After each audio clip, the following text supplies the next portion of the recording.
আসসালামু আলাইকুম। Medicine related নতুন একটি ভিডিওতে আপনাদের সকলকে স্বাগত। আজকে আমার রিভিউয়ের বিষয়বস্তু হচ্ছে অ্যালাক্টোল ট্যাবলেট। অ্যালাক্টোল ট্যাবলেট কেন খাওয়া হয়, খাওয়ার নিয়ম, পার্শ্ব প্রতিক্রিয়ার দাম, এসব বিষয় নিয়ে সংক্ষিপ্ত ও সহজভাবে তথ্য দেওয়ার চেষ্টা করব। সম্মানিত বন্ধুগণ, প্রত্যেকটি ঔষধ সেবনের পূর্বে অবশ্যই একজন বিশেষজ্ঞ চিকিৎসকের পরামর্শ নেবেন। চিকিৎসক বিভিন্ন পরীক্ষা নিরীক্ষা করে আপনার জন্য কোন ওষুধটা কতটুকু প্রয়োজন সেটা নির্ধারণ করে থাকেন। সুতরাং চিকিৎসকের পরামর্শ ছাড়া কোনো অবস্থাতেই কোনো ধরনের ঔষধ সেবন করা যাবে না। চলুন এবার মূল বিষয়ে যাওয়া যাক। অ্যালাক্টোল ট্যাবলেট এর জেনারিক নাম বা গ্রুপের নাম হচ্ছে সেট্রিজিন হাইড্রোক্লোরাইড। এটি 10 mg ট্যাবলেট এবং সিরাপ আকারে বাজারে পাওয়া যায়।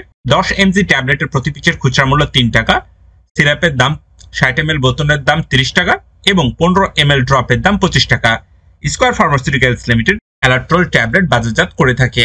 এখন আমরা জানবো অ্যালাক্টোল ট্যাবলেট কোন ধরনের রোগের চিকিৎসায় ব্যবহার করা হয়ে থাকে সে বিষয় সম্পর্কে।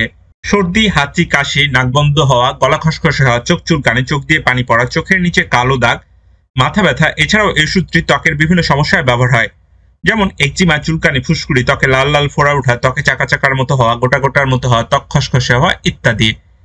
মাত্রা বা খাওয়ার নিয়ম: প্রাপ্তবয়স্ক বা 6 বছরের ঊর্ধ্বে রোগীদের ক্ষেত্রে একটি ট্যাবলেট দিনে একবার বা 2 চামচ সিরাপ দিনে একবার বা 1 চামচ সিরাপ দিনে 2 বার। 2 থেকে 6 বছরের বাচ্চাদের ক্ষেত্রে 1 চামচ করে দিনে একবার অথবা হাফ চামচ করে দিনে 2 বার। 6 মাস থেকে 2 বছরের বাচ্চাদের ক্ষেত্রে হাফ চামচ করে দিনে একবার। 12 থেকে 23 মাস বয়সের বাচ্চাদের ক্ষেত্রে সর্বোচ্চ মাত্রা হাফ চামচ প্রতি 12 ঘন্টা পর পর।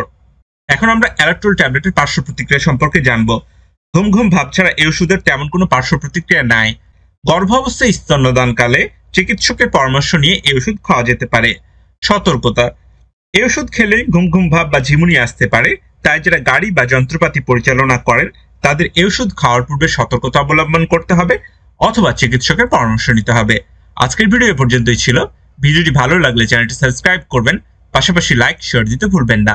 সবার সুস্থতা কামনা করে এখানেই শেষ করছি। আসসালামু আলাইকুম।